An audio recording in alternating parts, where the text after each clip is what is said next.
Hi నమస్తే, నా పేరు Prithviraj and you're watching TG Telugu Galam. Don't forget to subscribe. KCR చేసిన పాపాలకే గతేడాది వానాకాలం వానలు పడలేదని సీఎం రేవంత్ అన్నారు. అధికారం పోయాక బిడ్డ జైలుకు వెళ్లాక కేసీఆర్కి రైతులు గుర్తొచ్చారు. ఆయన పాపాలను సరిదిద్దడానికి కష్టపడుతున్నాం. పెండింగ్ పనుల కోసమే ఢిల్లీ వెళ్తున్నాం. మేం ప్రతిపక్షంలో ఉన్నప్పుడు ప్రజా సమస్యలపై పోరాడితే నిర్బంధించారు. ఇప్పుడు మేం అనుకుంటే మీరు బయటకు వచ్చేవారా? కేసీఆర్ దోచుకున్న డబ్బును రైతులకు పంచిపెట్టి పాపాలు కడుక్కోవాలని తెలిపారు. అధికారం కోల్పోయిన దుఃఖంలో ఆయన కిందపడి గాయం కాకపోయిన ఉండుంటే, అవినీతిలో పాల్పడి కూతురు జైలుకు పోకపోయిన ఉంటే చంద్రశేఖరరావు గారు మనకు కనిపించడానికి కూడా దొరకకపోవు. తుపాకీ గుండుకు అందకపోవు, దొంగకు దొరకకపోవు.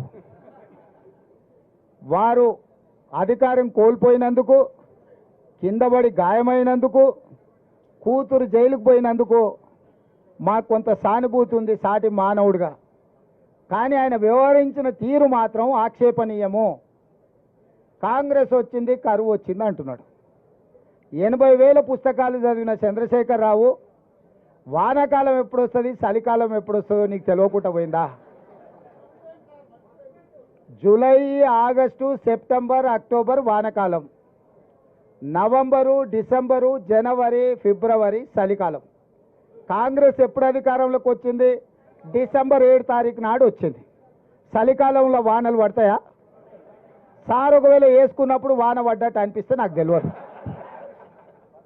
మరి July, August, September, October, November, December 7 తారీఖు మేము ప్రమాణ స్వీకారం చేసే వరకు తమరే ముఖ్యమంత్రిగా ఉంటుంది, తమరి ప్రభుత్వమే అధికారంలో ఉండే. మరి తమరి